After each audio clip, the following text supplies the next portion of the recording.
I have many instances when my eyes are really open to God's grace. For example, when I first started out,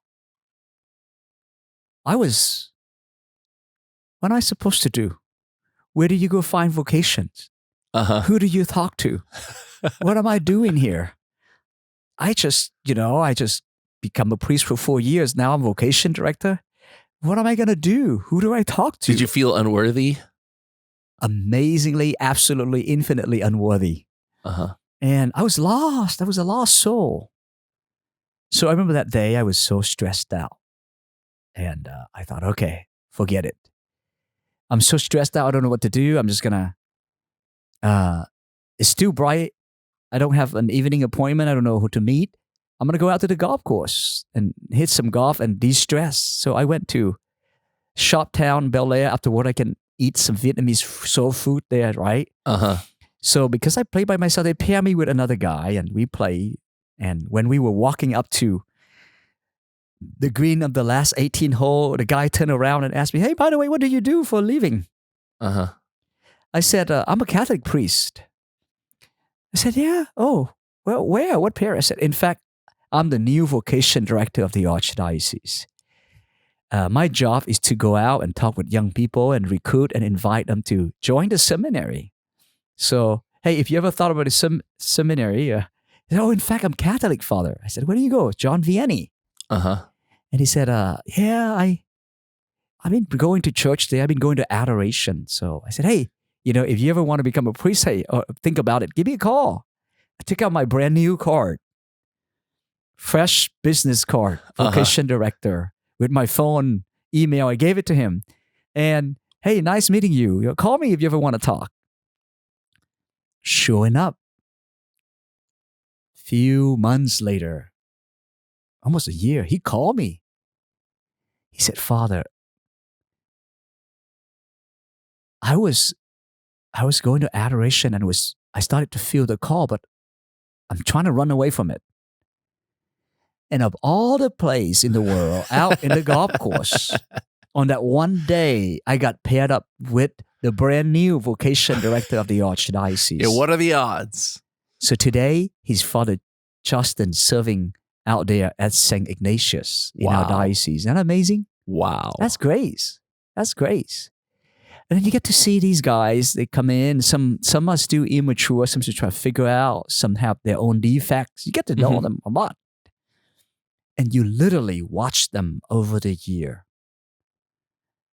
How they grow and how God make a difference in their life.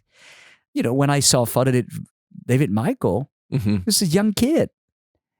He's fairly mature for his age at that time. I feel very strong about him.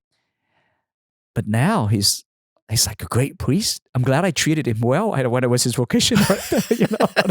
I'm dealing with it. And some guys you thought like, oh man. I remember I had two guys come in together. They were friends, right? Uh-huh. They came in to see me as vocation director, and one guy has like long hair, and he like right away in my mind said, okay, he's not going to make it, but I'm going to focus on his friend.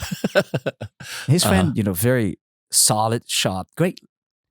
And so I said, that's good. They come together. I got to treat them, Okay. So I work with the two of them, especially with his friend. Mm-hmm. Well, the guy that I didn't think that was going to make it because he had long hair, and he ended up become a great priest now in the diocese, and his friend never joined the seminary. Oh, okay. So you see that God call us not because of who we are, but because of who God is. He just loves us. It's St. John Paul II call is a mystery. It's a call. A call is a mystery. A call to marry life.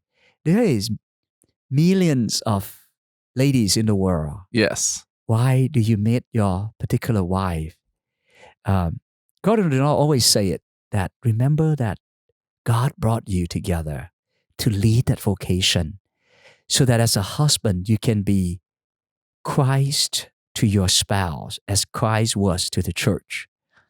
So I saw that the mystery of vocation is so beautiful. When God made us, and bring us into this world, He created us in His image and likeness so that we can be loved by Him eternally and infinitely. And He didn't create us out of accident. There's a purpose for each and every one of us. And through that call, we live our life to the full so that we can journey toward that place, heavenly place, where we will be eternally loved by Lord. So the fact that we're breathing, we're living, is out of love. And we are most ourselves when we live, when we discover who God calls us to be. And that's why it was with that conviction that I go out and I tell young people, you have to discern, because God put you here on this earth, not out of accident, but for a reason, for a purpose. And you have to discover that. Don't just ask yourself, I used to tell them, what do I want to be? How much money I'm going to make? Ask yourself, God, what do you want me to be? And let the Spirit guide you. And so I took I had a lot of conviction to call young people to that. And so I went out and I did that with a lot of passion, a lot of conviction, because I knew as Jesus go out and call, He didn't wait for Peter and John and James and to come to, He went out to the boat and said, hey, come after me and I will make you fishermen. And He helped them to discover who they are. In the same way, we have to go out and we lend our voice to Jesus and we call on these young people to really discern and be not afraid to discover that and give their lives to God. Give their lives for the good of others people, because that's who we are. If we begin to live our life for others, God, Jesus show us the image, right? We were created in image and likeness of God. And that image is most perfectly revealed on the cross when He poured out everything He had for us. And if we pattern our life after that, in whatever we do, whatever occasion that God called us to, then we find a deep meaning in life. All the other stuff, it comes and goes and it doesn't last.